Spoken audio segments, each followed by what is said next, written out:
ഇപ്പോൾ ഷാമിൽ ഇൻസ്റ്റഗ്രാമിലൊരു സ്റ്റോറി ഇടാണ്, അല്ലെങ്കിൽ സഫാനൊരു സ്റ്റോറി ഇടാണ്, എന്തൊക്കെയായിരിക്കും സഫാന് സ്റ്റോറി ഇടാൻ വേണ്ടിയിട്ട് വേണ്ടത്?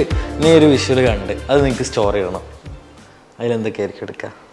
ലൈക്ക് എന്താണ് സഫാന് എടുക്കേണ്ടത്? അല്ലെങ്കിൽ ഓക്കെ ഇന്നൊരു സാധനം കിട്ടിക്കാൻ പിക്ചർ എന്തോ ലൈക്ക് നിങ്ങൾക്ക് കിട്ടിയ ഈ പറഞ്ഞ പോലെ എന്തെങ്കിലും അടിപൊളി ആംഗിൾ വേണമായിരിക്കും, അല്ലെങ്കിൽ നല്ല മൊമെന്റ്സ് വേണമായിരിക്കും. എന്തായിരിക്കും സഫാന് ഗഡ്സ് ഉണ്ടാവുക സ്റ്റോറി ഇടാൻ വേണ്ടിയിട്ട്? എനിക്ക് അതിൽ ലൈഫ് വേണമെന്ന് നിർബന്ധമുണ്ടോ?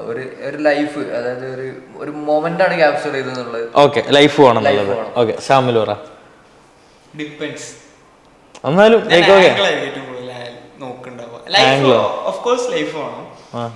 ഞാൻ കുറച്ചുകൂടി അതിന്റെ ആംഗിൾ ശ്രദ്ധിക്കും. കാരണം എനിക്ക് ഏറ്റവും ഇഷ്ടപ്പെട്ട ഒരു ആംഗിൾ എന്ന് പറഞ്ഞത് ലോ ആംഗിളാണ്. അതായത് ലോ ആംഗിളിൽ ഓരോ സാധനങ്ങൾ കാണിക്കുന്നത് എനിക്കിഷ്ടമാണ്. നിങ്ങൾക്കത് ഇഷ്ടമാണ്, നിങ്ങൾക്ക് ഇത് ഇഷ്ടമാണ്. അപ്പോൾ നിങ്ങളെ ഫോളോവേഴ്സ് നിങ്ങൾക്ക് ലൈക്ക് അത് ഇട്ടിട്ട് എന്താണ് സന്തോഷം കിട്ടും? സ്റ്റോറി ഇട്ട് കഴിഞ്ഞാൽ സന്തോഷമല്ല, ഒരു സാറ്റിസ്ഫാക്ഷൻ കിട്ടും. ആണോ?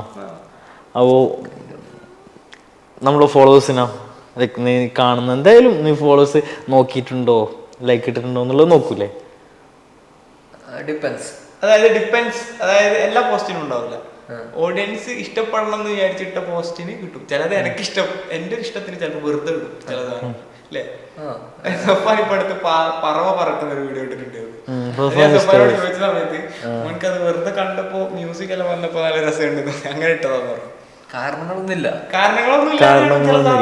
നമുക്ക് ഇഷ്ടമുള്ള കാര്യങ്ങൾ നമുക്ക് ചെയ്യാൻ പറ്റും എന്നുള്ളതാണ് അല്ലേ. അപ്പോൾ നിങ്ങൾക്ക് ഇനിയിപ്പോൾ നിങ്ങൾക്ക് ഇഷ്ടമുണ്ട്, നിങ്ങൾക്ക് ഇഷ്ടപ്പെട്ട്, പക്ഷെ ഇടാനുള്ള ഗഡ്സ് ഇല്ല എന്നുള്ളത് തോന്നിയിട്ടുണ്ട് എപ്പോഴെങ്കിലും? ചില കാര്യങ്ങൾ എന്തെങ്കിലും ലൈക്ക് ഇടാനുള്ള ഗഡ്സ് ഇല്ല മീൻസ് ആൾക്കാർ ഇതെങ്ങനെയാ കാണുക, ആൾക്കാർ ഇതെങ്ങനെ എടുക്കുക? മുമ്പൊരു സംഭവം ഉണ്ടായിരുന്നു. അതായത് എനിക്ക് ഒരു ഫ്രണ്ട് സെറ്റപ്പ് ഉണ്ടായിരുന്നു. അതായത് എനിക്ക് പേടിയായിരുന്നു അന്ന് സ്റ്റോറി ഇടാൻ വേണ്ടിട്ട്. അതുണ്ടാവും. ഞാന് അതായത് നമുക്കൊരു ഗ്രൂപ്പ് ഉണ്ടായിരുന്നു, ഷാമിൽ കഹാറ എന്ന് പറഞ്ഞിട്ട്. ഗ്രൂപ്പിന്റെ പേര് അങ്ങനെ. അപ്പൊ ഞാനിവിടെ എന്തെങ്കിലും സ്റ്റോറി ഇട്ട് കഴിഞ്ഞാൽ അത് സ്ക്രീൻഷോട്ട് എടുത്തിട്ട് അപ്പുറത്ത് വരും, എടാ നോക്കടാ ഒരാള് വലിയ ഫോട്ടോഗ്രാഫർ ആ സാധനം വരുന്നുണ്ടായിരുന്നു ഒരു സമയത്ത്. എനിക്ക് തോന്നുന്നു ഒരുപാട് ഇതുപോലെ സോഷ്യൽ മീഡിയയിൽ പോസ്റ്റ് ചെയ്യുന്ന ആളുകൾ നേരിടുന്ന പ്രശ്നങ്ങളായിരിക്കാം ആ ഒരു സാധനം എന്ന് പറയുന്നത്. അപ്പൊ ഒരു സിനിമ എടുക്കാൻ അത്രയും ഗഡ്സ് വേണം അല്ലെ, ഒരു ആർട്ട് എക്സ്പ്രസ് ചെയ്യാന് അല്ലെ? ഗഡ്സ് വേണ്ടേ? കറക്റ്റ് ഓഡിയൻസിന്റെ അടുത്ത് എത്തിയില്ലെങ്കിൽ നീ ഒന്ന് ആലോചിച്ച് നോക്ക്. നമ്മളൊരു സ്റ്റോറി ഇടാൻ വേണ്ടിട്ട് സിനിമന്റെ ഡയറക്ടർ ഭയങ്കര കൂളായിട്ട് റിലീസ് ഡേറ്റിന് ഉണ്ടായിട്ടില്ല. ചിലപ്പോ Lijo no plan to impress, no plan to change എന്നുള്ള പരിപാടി പറയുന്നുണ്ടെങ്കിലും സ്റ്റിൽ ലിജോക്കും ആർട്ടാണ് ബ്രോ, ഒന്നുമില്ല, മൂപ്പര് ആർട്ടാണ് കാണിക്കുന്നത്, എന്തായാലും ടെൻഷൻ ഉണ്ടാവൂലേ? അതെ, അത് പ്രേമലുവിന്റെ ഡയറക്ടർ അല്ലേ ഗിരീഷേടിന്റെ ഇന്റർവ്യൂ ഉണ്ടായിരുന്നു. അതായത് ഭയങ്കര കോൺഫിഡൻസ് ഉള്ള ടീമാണ് മൂപ്പരെ കൂടെ ഉള്ളത്. മൂപ്പർക്ക് അറിയാം ഈ സാധനം മൂപ്പര് ഇറക്കിയതൊക്കെ വർക്ക് ആയിട്ടുണ്ട്, വർക്ക് ആവേണ്ട ഓഡിയൻസിന്റെ അടുത്ത് വർക്ക് ആയിട്ടുണ്ട്. ചില പടങ്ങൾ സൂപ്പർ ഷെയറിനെ ഒക്കെ മൂപ്പര പ്രൊഡക്ഷനിൽ തന്നെ വന്ന വർക്കാണ്. അതിന് ഒക്കെ അത് വർക്കാവുന്നതിന് ഇത്ര ലിമിറ്റ്സ് ഉണ്ട് എന്നുള്ളത് ഓരോ ഇന്റർവ്യൂസിൽ കൂടി തന്നെ ക്ലിയർ ആകുന്നുണ്ട്. പക്ഷെ ഈ സാധനം അവർക്ക് അറിയെങ്കിൽ പോലും സ്റ്റിൽ അവർ പറയുന്നുണ്ട് ഭയങ്കര ടെൻസ്ഡാണ്, എവിടെയെങ്കിലും പറ്റുമെങ്കിൽ എവിടെയെങ്കിലും പോയി ഒളിച്ചിരിക്കാൻ പറ്റുമെങ്കിൽ ഒളിച്ചിരിക്കും, അങ്ങനെയൊക്കെ പറയുന്നുണ്ട്. അതായത് എല്ലാവരും കെയർ ചെയ്യുന്നുണ്ട് അതിനെപ്പറ്റി, ആൾക്കാർ എന്ത് വിചാരിക്കുന്നുള്ളതിനെ പറ്റി കെയർ ചെയ്യുന്നുണ്ട്. ഡിസൈൻ ചെയ്തിട്ട് റിലീസ് ചെയ്യുമ്പോൾ ആൾക്കാരെന്താ പറയുക നോക്കും, പിന്നെ കമന്റ്സ് ഒന്നും നോക്കൂല. ലൈക്ക് ഇങ്ങനെ ഇത് ചെയ്യണോ ഇടണ്ട, നമുക്ക് ഭയങ്കര ഇഷ്ടമായിരിക്കും ചില കളേഴ്സ് ഒക്കെ, പക്ഷെ അത് ആൾക്കാരെങ്ങനെ എടുക്കുക എന്നുള്ളതൊന്നും അറിയില്ലല്ലോ. ആർട്ടിന്റെ പ്രശ്നം എന്താ അറിയോ? ഒരു ആർട്ട് ചെയ്ത് കഴിഞ്ഞാൽ ഷേക്സ്പിയർ പറഞ്ഞത് ആർട്ട് ചെയ്ത് കഴിഞ്ഞിട്ട് ആർട്ട് ചെയ്ത് കഴിയുന്ന മൊമെന്റിൽ ആർട്ടിസ്റ്റ് മരിച്ചെന്ന് അറിയാം.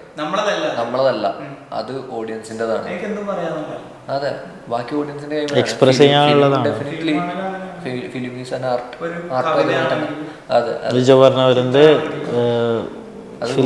ഓഡിയൻസിൻ്റെതാണ്, ഡയറക്ടേഴ്സ് ആട്ടോ. എന്താ പറഞ്ഞതെന്ന് ലിജോ പറഞ്ഞായിരുന്നില്ലേ, ആർട്ടാണ് പരിപാടി എന്നുള്ളത്.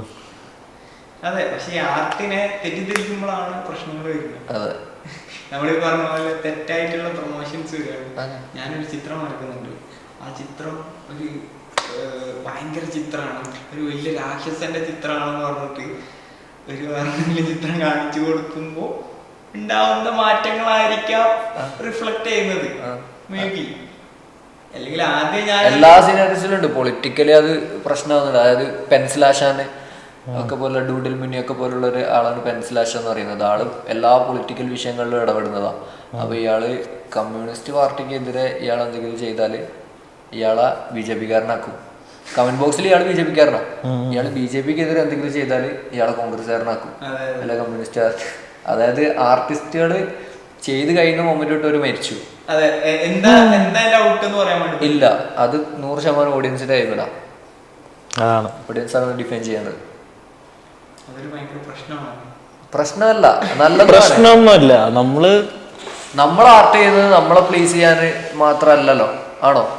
ആർട്ട് ഓക്കെ സെൽഫ് പ്ലസന്റിന് വേണ്ടിയിട്ട് ചെയ്യുന്ന ആൾക്കാരുണ്ടാവാം. പക്ഷെ എൻ്റെ അനുഭവത്തിൽ ആർട്ട് ചെയ്യുന്ന ആൾക്കാർ, ഡിസൈൻ ചെയ്യുന്ന ആൾക്കാർ, ഫിലിം ചെയ്യുന്ന ആൾക്കാരൊക്കെ സ്വന്തമായിട്ട് കാണാൻ മാത്രമല്ലല്ലോ, ആരെയോ കാണിക്കാൻ വേണ്ടിയിട്ടാണ്. ഫിലിം ചെയ്യുക ഒറ്റയ്ക്ക് ഇരുന്ന് കാണാനല്ലല്ലോ. അപ്പോ ഓഫ് കോഴ്സ് ആൾക്കാർക്ക് ക്രിറ്റിസൈസ് ചെയ്യാനും എന്തും പറയാനുള്ള അവകാശം ഓരതാണ്, ഓഡിയൻസിൻ്റെതാണ്. ചെയ്ത് കഴിയുന്നവരെ നമ്മളോ ഇഷ്ടപ്പെടാൻ ചില ഇങ്ങനെ പറയും ബുദ്ധിജീവികളെ പടാണ്, അല്ല ഇന്ന് എന്റർടൈൻമെന്റ് ഇല്ലാത്ത പടാണ്. ഞാനൊരു ടൈം വരെ ലിജോനെ ഒരു ഈവൻ മലക്കോട്ടെ വാലിബൻ കാണുന്നത് വരെ ഓക്കെ ലിജോന്റെ പടങ്ങൾ ലിജോ ചിലപ്പോൾ എക്സ്പെക്ട് ചെയ്യുന്നുണ്ടാവുക ഇന്ന ടൈപ്പ് ഓഫ് ആൾക്കാരിലേക്ക് എത്തിയാൽ മതി എന്നുള്ള അങ്ങനെ ഒരു പെർസ്പെക്റ്റീവിലായിരുന്നു ലിജോനെ കണ്ടത്. പക്ഷെ ഈ not every one's cup of tea എന്നുള്ള ടേം ഹറാമാന്ന് ലിജോ പറഞ്ഞു. അപ്പൊ എനിക്ക് ലിജോനോടുള്ള പെർസ്പെക്റ്റീവ് മാറി. മലയാളികള് ഇൻസ്പെക്ഷനും പിന്നെ അവഞ്ചേഴ്സ് ഒക്കെ കാണുന്ന ആൾക്കാരാണ്. അവരെന്തുകൊണ്ട് മലയാളം സിനിമ എക്സ്പെരിമെന്റൽ പടം മാറ്റിയിട്ട് ഫിലിം കാണാൻ പോകുന്ന ആൾക്കാരുണ്ട്. അതായത് അവഞ്ചേഴ്സ് ഒരു മൂവി ഇറക്കിയാല്, സ്പൈഡർമാനൊക്കെ ഇറക്കിയാല് നമ്മൾ പടം കാണാൻ പോകുന്ന ഒരു റിയലിസ്റ്റിക് പടം അല്ല കാണാൻ പോകുന്നത്, നമ്മളൊരു കോമിക്കാ കാണാൻ പോകുന്നത്. ആ മൈൻഡിൽ തന്നെ പോകും. ഈവൻ ഏത് മലയാള പടമായാലും മിന്നൽ മുരളി വന്ന നാടല്ലേ, മിന്നൽ മുരളി ഭയങ്കര വിജയാക്കിയ ആൾക്കാരല്ല ഇവിടെ ഉള്ളത്. ഒരു പടം കണ്ടത് ഒരിക്കലും അതിന്റെ പെർസ്പെക്റ്റീവിൽ പോയി കാണാന്നുള്ളതാണ് അതിന്റെ സൊല്യൂഷൻ. പക്ഷേ നെഗറ്റീവ് എന്ന് പറയുന്നത് വേറൊരു പ്രശ്നം എന്ന് പറഞ്ഞു കഴിഞ്ഞാല് എനിക്ക് ആ പടം കണക്ട് ആയില്ല എന്ന് വിചാരിച്ചിട്ട് ആരും കണക്ട് ചെയ്യണ്ടെന്ന് പറയണതാണ് മോശം എന്ന് പറയാനുള്ളത്. കാരണം ഇപ്പൊ എന്റെ ഫ്രണ്ട് ഇവനോട് ഞാൻ ചോദിച്ചു വാലിബൻ കണ്ടോന്ന് ചോദിച്ചു. ഇല്ല കാണാൻ തോന്നില്ല. കാരണം എന്താ, എല്ലാരും പറയണ നെഗറ്റീവാണ്, രസമില്ല എന്നാണല്ലോ എന്നൊരു സാധനം വന്നിട്ടുണ്ട്. അതായിരിക്കാം മേ ബി. അതെ, അത് പടം മലയാളം ഓഡിയൻസ് ഒക്കെ ഫോളോ ചെയ്യുന്ന കുറെ യൂട്യൂബിലൊക്കെ ഇഷ്ടം പോലെ റിവ്യൂ വരുന്നുണ്ടെങ്കിൽ ഞാൻ ഇപ്പൊ നമ്മൾ വീഡിയോ എടുക്കുന്ന ടൈമിലാണ് ഇന്നാണ് മഞ്ഞുമൽ ബോയ്സ് ഇറങ്ങിയത്. മഞ്ഞുമൽ ബോയ്സ് ഇറങ്ങി ഫസ്റ്റ് ഷോ കഴിഞ്ഞിട്ട് എനിക്കൊരു 12 മണി 12:45 ആ ടൈമിൽ എനിക്ക് യൂട്യൂബിൽ സജഷൻ വന്നു, റിവ്യൂ വന്നിട്ടുണ്ട്. അത്രയും ഓപ്ഷൻസ് ഉള്ള ടൈമിൽ ഡെഫിനറ്റ് ആയിട്ടും ഫസ്റ്റ് കാണുന്ന ഒരു ബാച്ച് ഓഫ് ഓഡിയൻസ് ബാക്കിയുള്ള ആൾക്കാർ പടം കാണണോ വേണ്ടെന്നുള്ള തീരുമാനിക്കാൻ ഒരു പരിധി വരെ ഉണ്ട്. 100% പറ്റും. കാരണം ഒരു കൊല്ലം കൊണ്ട് വന്ന് മാറ്റാന്ന് പറയാൻ വേണ്ടി പറ്റും. കാരണം ആദ്യമൊക്കെ നമുക്ക് ഇങ്ങനെ പറയായിരുന്നു, റിവ്യൂ അല്ല പടം നല്ലതാണ് വിജയിക്കുന്നത്. പക്ഷെ ഇപ്പോ റിവ്യൂ എന്ന് പറയുന്നത് മാർക്കറ്റിംഗ് ആയിട്ട് മാറിയിട്ടുണ്ട്, മാർക്കറ്റിംഗിന്റെ ഭാഗമായിട്ട് മാറിയിട്ടുണ്ട് അല്ലെ. കാരണം ഈ പറയുന്ന ആളുകൾ ഏറ്റവും കൂടുതൽ നോക്കുന്നത് റിവ്യൂ തന്നെയാണ്. അതായത് എന്ത് പറഞ്ഞാലും റിവ്യൂ നോക്കും. അതെ, ഫസ്റ്റ് ആൾക്കാർ കാണുന്നുണ്ട്, പടം ഇൻഫ്ലുവൻസ് ചെയ്യുന്നുണ്ട്. ഫസ്റ്റ് ഡേ പടം കണ്ട ആൾക്കാർ എത്ര ദിവസം ഓടിക്കണം എന്നുള്ളത് തീരുമാനിക്കുന്നതിൽ ഒരു പങ്ക് വഹിക്കുന്നുണ്ട്. 100% ഉണ്ട്. പക്ഷെ ഈ പറഞ്ഞ വാലിബലിൽ പറ്റിയ എന്താന്ന് വെച്ച് കഴിഞ്ഞാൽ അങ്ങനെയും സംഭവിച്ച് ഈ പറഞ്ഞ പടം നല്ലൊരു പടമാണ്, പക്ഷെ എക്സ്പെക്ടേഷനും തെറ്റി. രണ്ടും കൂടി തെറ്റിയപ്പോ കയ്യിൽ നിന്ന് പോയി. അല്ല, ഞാൻ പറയുന്നത് എന്താ അറിയോ, എല്ലാ പടങ്ങളും എല്ലാ ടൈപ്പ് പടങ്ങളും എല്ലാ ജോണറിലുള്ള പടങ്ങളും ഇറക്കണം. എല്ലാം കണ്ടോട്ടെ, പടം കണ്ടോട്ടെ, ടൈമുള്ള ആൾക്കാർ കണ്ടോട്ടെ, ഇഷ്ടപ്പെടുന്ന ആൾക്കാർ ഇഷ്ടപ്പെട്ടോട്ടെ, സംസാരിച്ചോട്ടെ.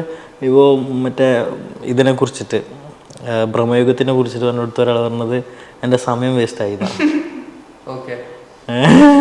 സമയം വേസ്റ്റ് ആയതാണ്. അപ്പോൾ അതാണ് ഇന്ന ആൾക്കാർ മാത്രം ഇന്ന പടം കാണണം. ലിജോ പറഞ്ഞ കാര്യം ശരിയല്ലേ. സിമിലർ ടേസ്റ്റ് ഉള്ള ആൾക്കാർ എങ്ങനെ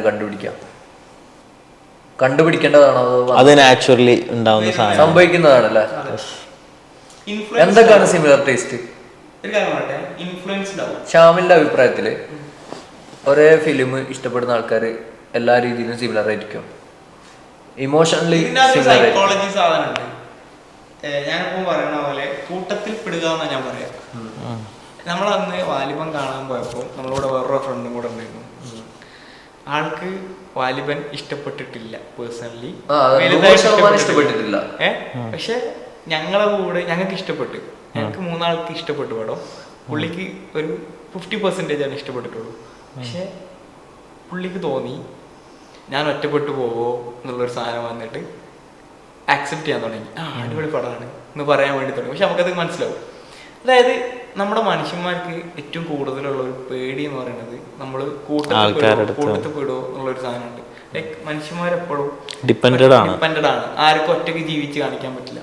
നമുക്ക് ഒരാളെ ഹെൽപ്പ് വേണം, അല്ലെങ്കിൽ ഞാൻ ഈ കൂട്ടത്തിലാണ്. തിയേറ്ററുകളിൽ പടം വിജയിക്കാനുള്ള കാരണം അതാണ്. OTT-ലുള്ളതിനേക്കാളും തിയേറ്ററിൽ ഒരു കോമഡി എല്ലാവരും ചിരിക്കാനുള്ള കാരണം ബാക്കിയുള്ള എല്ലാവരും ചിരിക്കുമ്പോൾ ഞാനും ചിരിക്കണം എന്നുള്ളൊരു മെന്റാലിറ്റി. ഈ ജാനേമൻ തിയേറ്ററിൽ ഭയങ്കര ചിരിപ്പിച്ച പടം. ഇപ്പൊ കറന്റ്ലി പ്രേമലു തിയേറ്ററിൽ നമ്മൾ ഭയങ്കരമായിട്ട് ഓവറായിട്ട് ചിരിപ്പിച്ചിട്ടുണ്ട്. ത്രൂ ആയിട്ട് ചിരിപ്പിക്കാൻ പറ്റില്ല. പക്ഷെ ഒരിക്കലും പ്രേമലു ഒറ്റ ഒരാള് ഫോണിൽ കാണുകയാണെങ്കിൽ എല്ലാ സീനിലും ചിരിക്കൂല. അതിൽ മൊമെന്റിൽ വരുന്ന എക്സ്പ്രഷൻസിനൊന്നും ഒറ്റയ്ക്ക് ഇരുന്ന് കാണും. മനുഷ്യൻ ഒരു സോഷ്യലായിട്ട് ജീവിക്കുന്ന ജീവിയാണ്.